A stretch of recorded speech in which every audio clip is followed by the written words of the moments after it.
Hey guys, so Sam Coburn here, and I've talked to a few people about the Google quizzes that I've been making. Been doing this for about a year now, and there's a few different ways to do it. It's a really good form of formative assessment. If we move to digital learning, one thing we need to do, obviously, is make sure that our students are understanding the lessons that we are delivering online. So this is a really good way to do it. And there's a couple of different versions that I'm going to show you. So I'll give you a little demonstration first of what I do, and then I'll take you through step by step how to create them and just tell you about why I think it's such a good tool to be using. And all you need is Google Classroom and Google Forms. So just for Google Suite, nothing else. It's very, very simple, and there's a lot that you can do with it. So this is an example. This is an area and grid reference quiz that I've made, and I'll show you basically how it's done. First of all, as you can see, they get a question with a picture, and there's two answers here. I'm going to click the incorrect answer just to show you what happens. If you click the correct answer, it just goes to the next question. They just keep going. It's nice and easy. If you click the incorrect answer, you go next, and it's going to take you to a little bit of a description explaining how to answer that question. And there's a lot of options here. For some of my more complicated content and skills, I make videos where I actually I do screen recordings of how to complete the skill. You can also add YouTube videos, pictures, or just writing if you want to make it nice and easy. This one was a pretty easy one, so I've just written a little reminder of what they mean. When the student hits next and they've learnt how to correctly answer the question, they're just going to be taken back. So this is what I call my no-fail quiz, because students can't fail. And that's really good. They just get to have another go. So now I've clicked the correct answer, and as I said, it's just going to take me to the next question. And it's going to keep going like that all the way to the end. These are really good because the students learn as they go. The problem with it is, though, you're not going to get a sense of how they did. At the end, every student will get 10 out of 10 because they have to get the correct answer to keep going. So this is one option, and I'll show you how to make that first. But after that, I'll show you an option where you actually can get a score, and Google Forms will actually mark it for you. So it's called a self-marking quiz. You don't need to go in and mark it, but you will get updates from every student that completes it, what they got out of 10. And I'll show you a little trick I do with that, so they still learn at home at the same time. Okay, so what we need to do is open Google Forms, and I'll just come into my DET. As you can see here, my Google Forms, these are all the quizzes I've done in the past, and all you need to do here is hit blank quiz. So hit blank quiz, it's going to open up, and you're just going to name it. So I'm going to call this one place and livability. Really important you come up here to the left-hand corner as well and name it, because this is going to help you find it in your Google Drive. I delete this one here. And I come back up here and I create a new section. So you go to this little bar and you go to the bottom, add section. And I call this question 1. And then I come up to the top of this bar to add question. And I write the question in. So let's say, what is the most livable city? And you'll see one really cool thing that Google does. It actually suggests the correct answer, Vienna, which is, correct. So we'll put Vienna in. We'll put Melbourne, and we'll put Sydney. And I'm going to go down here to answer key and turn that, done. We're not going to worry about an answer key. So just, don't remove that. We want to add Vienna back in. Just don't worry about the answer key for this one. I'll show you how to use the answer key for the next one. What we're going to do now is we're going to create another section underneath, and we're going to call this answer 1. And this will make sense in a moment. So we're going to come back up here to our question, and we're going to go to these 3 little dots down the bottom, and we're going to change it to go to section based on answer.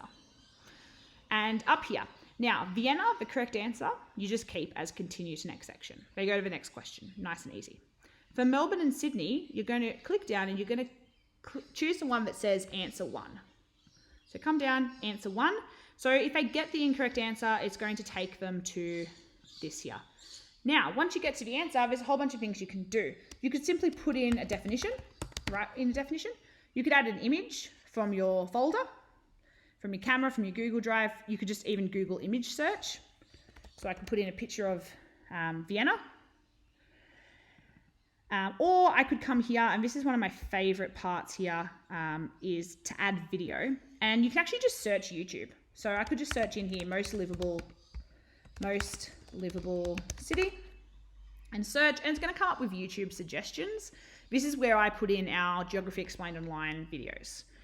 So 10 most livable cities, and I can add that in. So we've got all of these now things that they can go through to find the correct answer and then go back and try it again. What you want to change though, right down the, on the answer here, you're going to have to choose one of these. So I'm going to delete that one and I'm going to delete that one because I've got my definition there. Okay, so come back up here to question 1 and we're going to add a new section and we're going to go question 2 and then add question like we did before, and you're going to add in a question. So what makes, oh my gosh, I can't spell today, sorry. What makes a place livable? And we're going to put answers in. I'm going to go apples, oranges, services. Again, now that I've done that, question 2, I'm going to come down here to answer 1, add a section, and I'm going to add this section as answer 2. Okay? And as I said before, you can add as much here as you want. I deleted them before, but you really can. If you want to add a picture of services, as well as a video about services, you could do that, as well as a description. You can add as much as you want. Come back to question 2, little 3 dots down the bottom right. Go to section based on answer. Apples, wrong, so that's going to go to answer 2. Oranges, wrong, answer 2. Services, correct, so continue to next section as you were. So you keep going like that until you get to your last question. And I'm going to show you what to do for your last question because it is a little different. So we're going to call this question 10. I normally try and do 10 questions for my juniors. And add question. And we're going to do that as what is livability? Probably would have been my first question. That's okay, you get the idea. And we're going to put in here red, blue, or factors making a place enjoyable to live. And what we need to do here, before we go on to the end, before we go to the next part, is we need to go down to the bottom and we need to add a new section. Oops, sorry, let me delete that. Oh, actually, I'll just slide it. So this one, obviously, you want that connected to answer 2. So that's going to come up here. Yeah. So you've got this last section here. And we're going to call this answer 10 because we know we need our answer. And we're going to put in answer here. But then we're also going to make one last one. And this has to go right at the end. This has to be the very last section. And we're just going to have click to submit. Cool. So we come back up to our last question, and we only do this for question 10. We go here, 3 dots, go to section based on answer. Red, wrong, answer 10. Blue, wrong, answer 10. The last one, you don't want to go to the next section. You want to go to click to submit. So if I get the last one correct, it's going to take them down, click to submit. One last thing you need to do, and I always do this one last because it just makes it easier. When you go to your answers, you actually need to go to the bottom. It says after they've seen the answer, where do you want them to go? So after they see answer 1, I want them to go back to question 1 and try again. Answer 2, once they finish answer 2, where do I want them to go? I want them to go back to question 2. After answer 10, I want them to go back to question 10. So the only way you can get to click to submit is if you get every single question correct. And I'll show you what this looks like now up the top here. You can customize theme and stuff, like you can change the colors. There's a whole bunch of different fun ones you can pick from, Easter ones.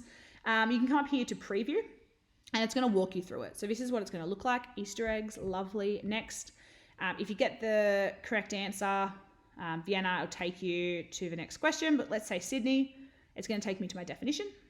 Next, take me back, try again, have another go. Okay. Cool, I got it right. I go to question 10, question 2, sorry, get that right. Keep going. I get all the way to question 10. I get that one correct, and it's going to take me to click to submit. Once I hit submit, the teacher is going to be able to see what I got. For view scores, it's not going to really do anything. It's going to have 0 out of 0 because I haven't assigned marks. And it is, as I said, it's called a no-fail quiz. So that part's pretty irrelevant. What I'll show you now, though, is how to do a quiz where you actually get some results back. So you get to see how they're doing. So we'll come back here to Google Forms. Just click back into my account again, and we're going to click blank quiz. And Again, first things first, place and livability.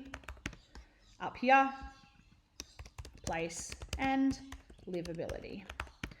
Okay, we're going to add a new section. This is going to be question 1.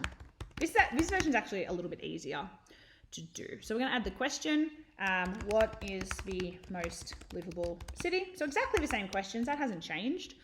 We're going to add Vienna as an option. We're going to add Melbourne and Sydney. And then what we're going to do here is simply go to answer key. So we don't have to worry about any of the other stuff. Go to answer key. We're going to make it worth 1 point. And we're going to click on the correct answer, which is Vienna. And we're going to hit done. Easy.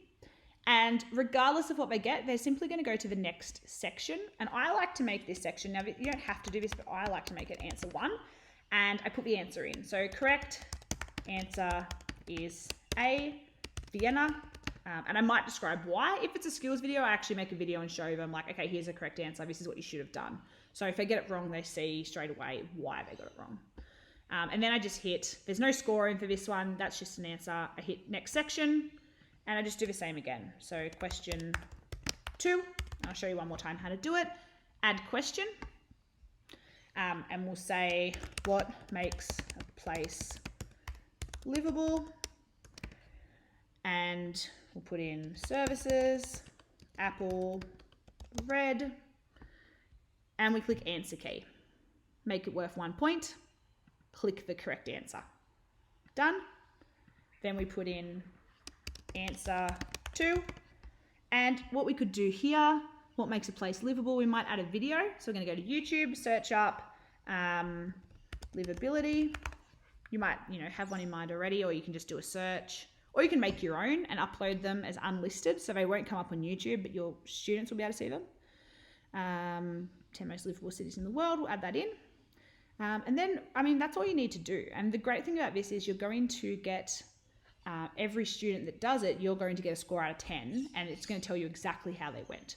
And I'll show you how that works. So if we come up here to preview, hit preview, this is what the student will see. So next, what is the most livable city? Okay, so let's say I get this one wrong. It's Melbourne. I forgot that it's, now changed to Vienna. I thought it was still Melbourne. I hit next. Oh no, the correct answer is A, Vienna. Damn, I got it wrong. Okay, at least I know why. Okay, go to the next one.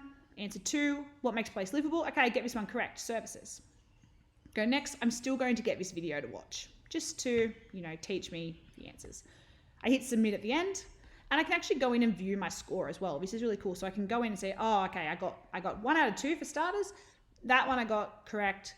That one I got incorrect. This one I got correct. So there's a lot of learning happening at home, but there's also a lot of assessment that you can do to see where your students are up to. The last thing I'll show you quickly is just how to add this. So this is my senior geography class, but they won't mind, or they'll do the quiz. Let's see. So just title it, place and livability. For instructions, I normally have just when I want it done by. And then you just hit add and you hit Google Drive, and it's going to be saved straight into your Google Drive. Under recent, there it is, place and livability. Points, I'll put it out of 10 because normally I have 10 questions, they'd each be worth 1. I can also add it to a topic, so you could have a place and livability topic. I don't for this, obviously it's seniors, but I could add it to, ecosystems at risk if I want to. And then I just assign. And it really is easy as that. So it's not very complicated. The first one might take you a little while to make, but you'll get real quick at it. And now I can get them made pretty quickly. And you can see straight away, this is one I added earlier when I was testing it out. And one of my students has, for some reason, done the place and livability test. And 16 have been assigned the place and livability test. So if you have any questions, I'm posting this to Facebook for the geography teachers, so just comment below and ask. But if you've seen it some other way, please feel free to email me. So it's sam.coburn, COBURN1 @det.nsw.edu.au.